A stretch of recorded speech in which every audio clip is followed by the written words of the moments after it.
Hello and welcome to this edition of Bayou Time. I'm your host, Keith Whiteside, licensed clinical social worker with Charitable and Home Care. Very glad you're joining us. However you may be joining us, we appreciate it very much.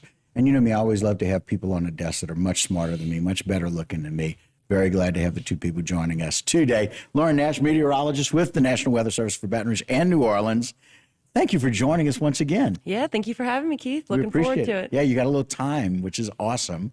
We appreciate that, and that's always a good thing. Sitting next to her, my friend and colleague, Earl Hughes, Director of Office of Homeland Security and Emergency Preparedness for Terrebonne Parish. And take a breath. Yeah, it's always tiring to say. It's almost like running through all the letters that I have behind my name. Like somebody asked me to do that, and it's 23 of them, so we just don't do that anymore. Almost the whole alphabet. Yeah, it's good to be here, Keith. We got a lot to talk about. Yeah, let's talk about what's going on in Houma right now. Well, we got a little marsh fire off of Highway 3, between Highway 311 and Highway 24. That's in the Bayou Fire Department and the Shreveport Fire Department area.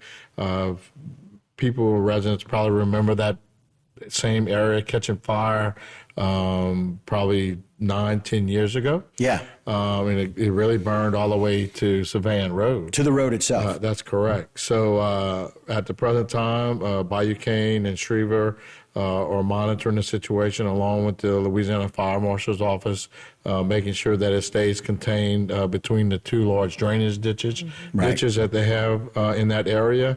And so we're coordinating, daily conference calls with the fire department and the State Fire Marshal's Office. And in the event that they have to call in additional resources, those are available to us through the state. Right. And again, we want to make sure, because we will show this or air this multiple times, we want to let people know that today is a very special day, August 30th, 2023. And so if people are watching this and they've just kind of reviewed that and they're concerned about that fire took place on August 30th. Yeah, and we know also everybody's seeing all the videos that are going on throughout the state. Right. Like in Beauregard and Vernon Parish, those are what they typically call a real forest fires. Mm-hmm. These are pine forests that are actively on fire, and everybody has seen the videos. But a lot of that they getting under control with federal assets coming in to help fight those. Right. But that's not what's happening here. We have a swamp fire. That's very different. That's correct. That's correct. And so these forest fires are typically, they burn much hotter, they burn for much longer, the trees are involved, a lot more brushery. This is just over swamp grass, if you will. That's correct. Right, okay. Very good. And so fires we've been seeing, right? Yeah. We see that with the high heat. We see that with the burn bans that we have. Mm-hmm. And that's just one of those things that you guys deal with meteorologically. Yeah, I guess you could say a good thing about all of this heat is no hurricanes. Mm-hmm. This high pressure that's been sitting over us has been keeping a lot of the hurricanes away. But it is... when there's no hurricanes, there's something else to deal with. So we've obviously been having record heat, and then that heat helps dry out those grasses a lot faster, which has been leading to some of these fires. And a lot of these fires are started by either lightning strikes or people burning something or a cigarette butt, and that's part of the burn ban, is to try to keep some of those fires from occurring. Right. But we see, if it gets this dry, then if any kind of wind or lower humidity, that can cause some rapid fire growth as well. And we've seen both of those things here in the last couple of days here as I returned to town from a 51-degree Denver, Colorado, I might add. But when I returned, I noticed that there was a bit of a north wind blowing today, and we're seeing that the humidity has come down. So it kind of echoes your point, Lauren, about that very thing, that we kind of run that risk. Now, I know that my wife was on the way just as 2 weekends ago to the coast, the Gulf Coast, and I-10 itself was interrupted by some more of those fires. And now that's a little bit more of a forest fire, right? That's correct. That a little different with the pine trees and those things. Right. Now, I want to reiterate to the residents, there is a statewide burn ban. The whole state. The whole state. And they have even suspended any agricultural burns, which they really didn't have to abide by the original burn ban. But right now, there is no burning of anything throughout the state. Right. And I would warn people that if you're barbecuing, and make sure your coals are out when you're finished. Like pour some water on them, because you can still barbecue. Okay, Right. And not just smoldering. Make sure that they're completely out. That's correct. And if you're a smoker and you're used to throwing your cigarette butt out the window, please make sure that it's totally out before you throw it outside the window, because that's where the majority of our grass fires are being caused by, on the side of the road. Yeah. And then they tend to creep on from that roadside fire into like the marsh or a forest area. Or for your public health, we recommend that you find a way to do some smoking cessation and find a way to stop smoking. That's always another opportunity. But I mean, honestly, it's just one of those things where we need to just be aware of that. We need to be conscientious of that.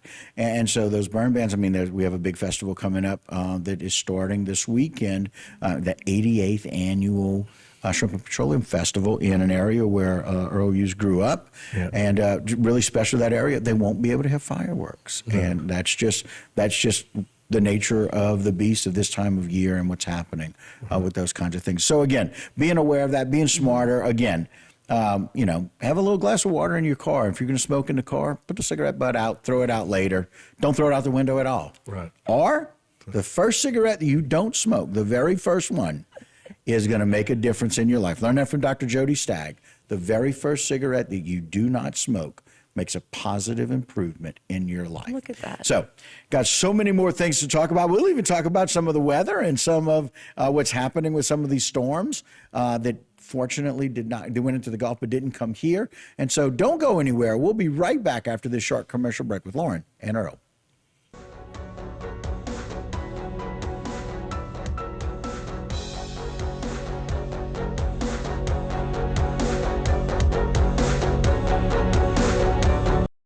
Today's social media segment is brought to you by Terrebonne General Health Systems, modern technology and timeless caring. Rouse's, you're either local or you're not. Buick, the craft of modern luxury. St. Martin and Bork, know your rights.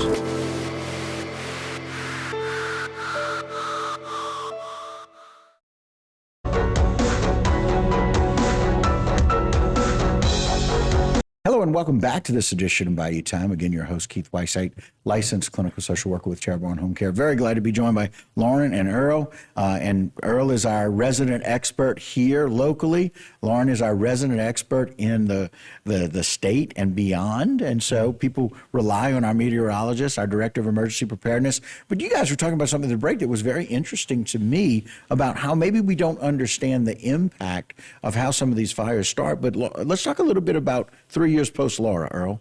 Yeah, so I happened to be able to spend 4 days in Beauregard Parish assisting their Office of Emergency Preparedness this past week. And come to find out that the fuel of this fire is the decaying trees and branches and material that fell during Hurricane Laura 3 years ago. So over the past 3 years, it had time to dry out and decay, and it's all on the floor of these forests. And so when these fires started, that was the fuel to move these fires along. And as that fire grows, it gets in the treetops, and then it spreads from treetop to treetop. Right. And it's faster across the treetops than it is on the bottom. Right. So that's, some of these trees are 200 feet in the air. They're pine trees. Mm-hmm. And it's pretty hard to fight a fire that high up in the air from the ground. So that's why they bring in those water resources where they picking up the buckets of water and those planes that glide across the pond and fill up and then go drop the water on these fires. Yeah, and it's really interesting. Lauren, you were talking a little bit about how these kinds of options start maybe at the bottom, but we're seeing in a lot of these fires where they can't really even get a fire line, right? Yeah, and there's so many things that go into different types of fires, whether it be a marsh fire or a crown fire up in the top of the trees. But it's so dry right now, even outside of the dry fuels, like the grasses, that normally they will bulldoze, what we call fire lines around the fire. Mm-hmm. But it's just so dry, all they're doing is bulldozing up more dry stuff. So and you get any kind of wind on it, and these fires are jumping much faster than what we would normally see. So if you're out there thinking, I burn my trash every day, it's totally fine, everything is so dry that it could skip so easily right now. Right. And it can start down low, and we have difficulty stopping those things. And they can have crown fires that build off of that. Yep. I mean, you know, if you got trees anywhere near you, once those things go up, now we're talking trees. And maybe if you're burning in a neighborhood, we're talking potential for homes. And you know, we just saw all of the damage of what fire can do over in Hawaii, Yep. right? And so it's just the perfect storm, if you will, with this history of things that are on the ground and have been, with these things, the drier air, lower humidity, and the wind. And the heat that's drying everything out. So really interesting. And so it's ironic, Earl, that I love the fact y'all bring that up too, how hurricanes kind of have these lingering impacts, right? Because initially we talk about the real risk and threat of life with hurricanes being flooding. But we saw with Ida so much damage with wind that we're still having these struggles. And so it's interesting that Ida and Idalia had a lot in common, right? Yeah, they really did. You know, with Ida, the conversation was people saying we didn't have a lot of time. We didn't have 5 days to know about it. And Idalia did something very similar. Came right up the Gulf, and the first advisory, the first cone we saw was Saturday at 4 p.m. and it made landfall this morning. Right. So again, that's not any more than 3 to 4 days. You know, and that first forecast didn't say it was going to be a Cat 4 at landfall. So it just shows you that these storms that get into the Gulf, they're going to continue to rapid intensify right until landfall. And just like we said after Ida, we have to be prepared for only having a few days to make a decision. Don't think you're going to have 5 days to decide. Know what you're going to do right now if a storm happens in a week. Don't wait till the last minute. And let's relate that to what this move to the 7-day forecasting is. I think the value of that is, hey, ears up. Yeah. Let's be cautious. Let's watch and see. And so I think all of us, I will tell you, unfortunately, my wife and I were out of town, but we were both watching the weather. Yeah. Wherever we were still watching the weather. We wanted to see, you know, did this high pressure system move out some? Is there the potential of this coming a little bit more north instead of veering off to the east like it did? But so the 7-day forecast is just that. It talks about potential. But like you're mentioning, Laura, very often these things can develop very, very quickly. And sometimes we only have 3 or 4 days to prepare. Yeah, we did have a little area to watch from the Hurricane Center, you know, out 6-7 days. But people, you know, want to know if their house is going to get hit. So whenever we have this little area, we do need to be looking at it as, hey, anybody in this area, let's start thinking, what if the storm comes your way? What kind of impacts could we have? Yeah. And so with some of the people that you deal with and you work with, we know that Florida right now is really getting, and so Cat 4 at landfall? 3 to 4, right? 3 technically at landfall, but we know that they can go back and reanalyze some of the data. It was kind of going back and forth like we talked about. The difference between 125 and 130 is a 3 to a 4, only a few miles an hour at the end of the day. and in our situation, the difference between a 4 and a 5, and it was just exactly. It's kind of a moot point when you see that kind of wind coming in and that kind of storm surge, if you will, in that area. And so we've got friends over in the Tampa area. In fact, my wife and works very closely with somebody in Tampa. So our thoughts and prayers are with you guys. No matter when you're watching this, our thoughts and prayers stay with them for that. And so we're going to go and take another break, if that's okay. We'll come back and talk a little bit about what this season has looked like, what you guys are thinking about, and how we can maybe continue to prepare in our area across the state and what to do. And so, guys, we want you to stick with us. We're spending some time here. Very glad to have Lauren Nash with us, have Earl Hughes with us. And they, again, are the experts because they get to get all of the information from all over, from lots of different resources, preparing us for what we need to know and be prepared for whatever weather may come into our area, severe weather, and how to prepare for that. We're going to take a short break. Do that with us. We'll be right back after the short commercial break.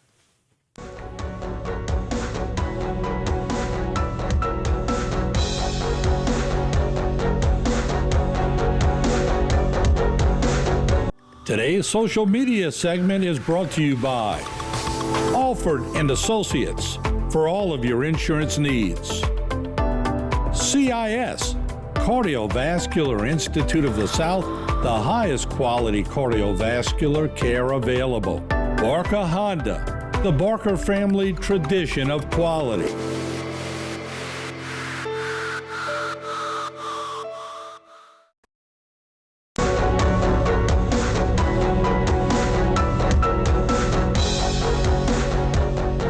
Hello, and once again, welcome back to Bayou Time, joined by Lauren Nasher with the National Weather Service. Thank you for joining us.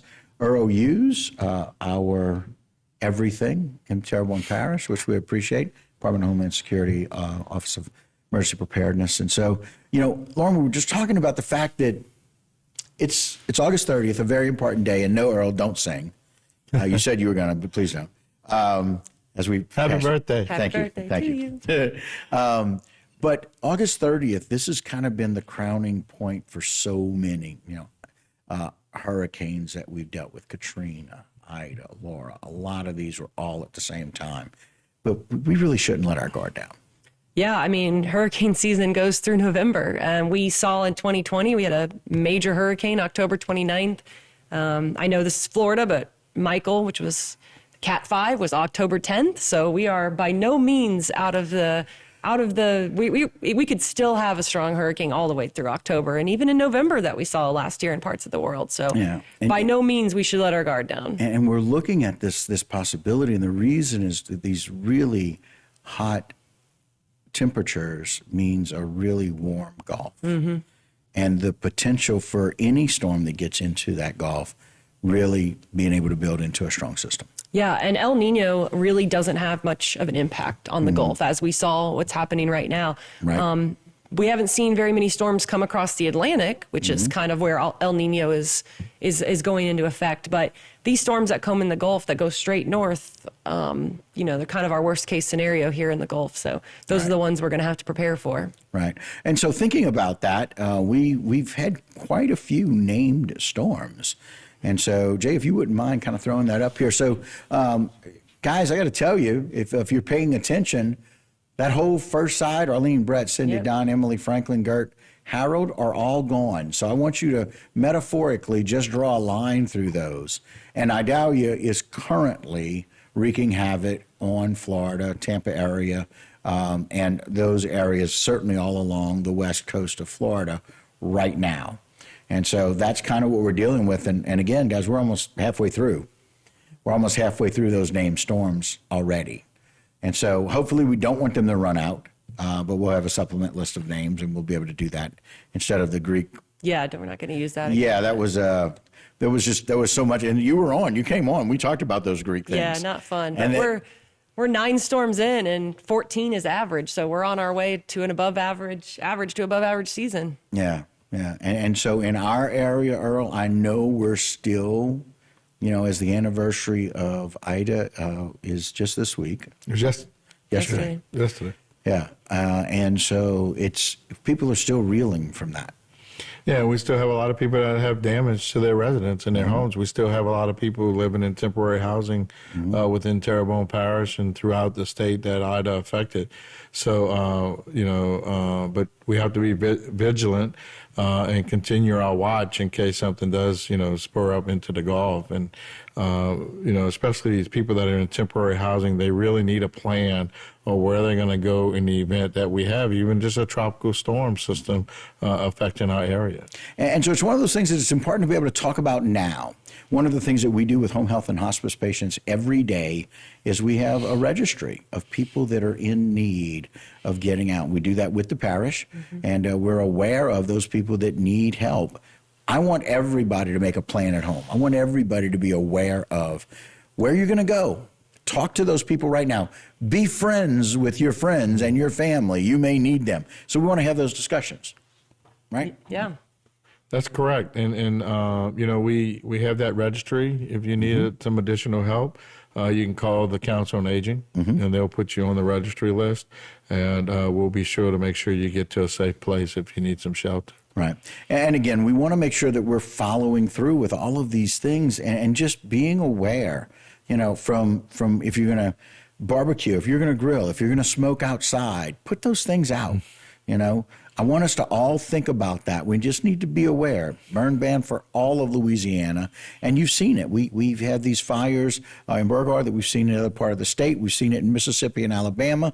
We've seen it in Hawaii. We see it right here today on the 30th in our own backyard, where we have another swamp fire that happened about 10 years ago in the same place. And Earl referenced it a little earlier in the show, right there between where the mall is, right off of Savan Road, and between that and 311, which we know that fire departments are responding to and taking care of. But we need to make our own smart choices. Anything, Lauren, that we need to kind of think about through the rest of this hurricane season?